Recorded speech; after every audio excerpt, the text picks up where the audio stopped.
a little slow going, but don't you now know more about the vortex than you've ever known? Don't you understand your relationship with it? Don't you know what your dominant priority is? Don't you understand your guidance system better? Don't you want to think the thoughts that feel better? Aren't you willing to be nicer to yourself when you're not in the vortex? Aren't you willing to let everybody else off the hook who hasn't been trying that hard to make you feel good? Aren't you ready to take responsibility for how you feel? Don't you sort of feel empowered to do it? Don't you love the feeling of being out of the vortex and then consciously, deliberately focusing yourself in? Don't you love coming into your own power? Don't you really like knowing that the universe has your back, that everything that you want's all queued up for you and it's just a matter of focusing yourself into it? Don't you now, from inside the vortex, appreciate more of those outside the vortex contrasting experiences that have caused you to expand? Don't you like knowing that you will constantly expand? Don't you like knowing that it's going to be a constant tuning up? Don't you like that it's going to be a constant tuning up? Don't you like that it's going to be a constant tuning up? Well, that's the part you don't like so much, because you keep thinking you want to get in the vortex and get it done and live happily ever after. And we want you to hear something that is hard to hear, but it is so, so true. And that is, it's getting into the vortex that is the rush of life. Just like when you're hungry and you eat something, it tastes better than when you've been eating all day long. So, we want to show you how to get in touch with your emotions. We don't want you to be afraid of your emotions. We don't want you to dislike your negative emotion. We want you to think of all of your emotions as your friend, because they are.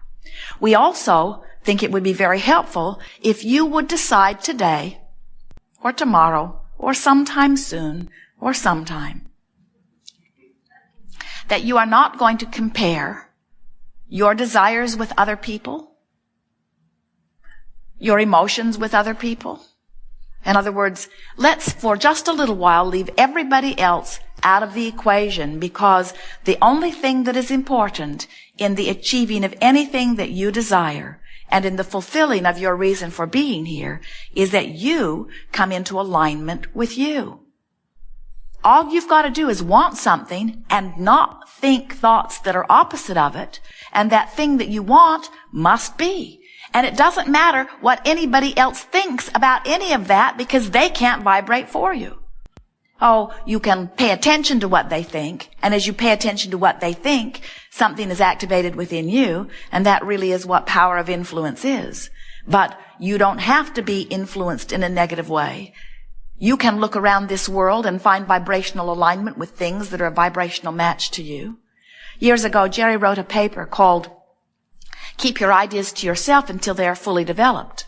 And the reason that he wrote the paper is because he saw so many people that he was counseling toward achieving one thing or another, who would be well on their way to achieving it when they would talk to someone who had a different idea about it. Jerry would meet people that he knew nothing about their past, and he would hold a vision of them in his mind of their success. He would say, what is it that you want? He would get them to express with clarity what it was that they wanted. And then he would say, I will show you the path to achieving what you want. And he would monitor them day by day, and he would see them moving towards success with evidence all around them pointing to the success that they were receiving. And then they would go home and talk to somebody who remembered who they used to be. And that person would remind them who they used to be with such fervor that it would activate within that person the memory of who they used to be. And now they were out of vibrational alignment with who they now wanted to be.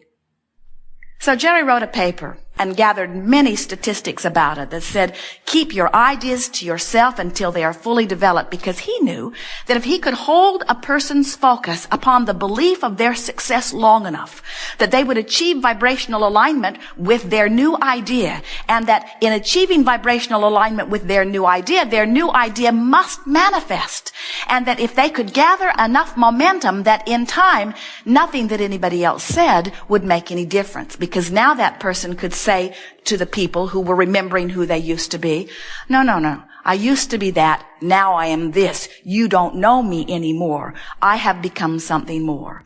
But if they got to them too soon, they would remember themselves who they used to be, and then the party was over. So, today we're talking to you about the art of allowing. And we are going way, way, way, way back. In other words, you might be remembering the failure of your childhood, or the failure of a relationship, or the failure of a financial situation. But we are remembering who you really are. We're wanting to activate within you that vibrational, visceral, emotional, spiritual, soul memory of the fantastic creator, of the worthy being that you are. And we don't want anything that has happened along your physical trail to have become so much more meaningful than who you really are that you revert to your failure vibration, to your unworthy vibration. We want to help you restore yourself to your invincible, worthy, beloved, creative genius vibration. That's what the art of allowing is. The art of allowing says, you get to choose it, but you got to vibrate in vibrational alignment with what you have chosen. We have not come to dissuade you from anything you want, because you are not choosing inappropriately, no matter which side of which battle you are upon. There is not a giant right and wrong in the sky. You have not come forth to set everybody straight, to make the world understand your one way of thinking, because one way of thinking is the only wrong way of thinking that there is. This is a universe of diversity, and diversity means plenty to go around, and source energy will answer everyone. And it is only in your shortage consciousness, where you believe that there is an finite amount of resources that you are squabbling over, whether it is land or whether it is oil or whether it is the right attitude or whether it is the right religion. When you think that what you've got is the only place that it exists and you are fighting over it, then there is plenty of resistance to go around. The resources that you're reaching for are infinite.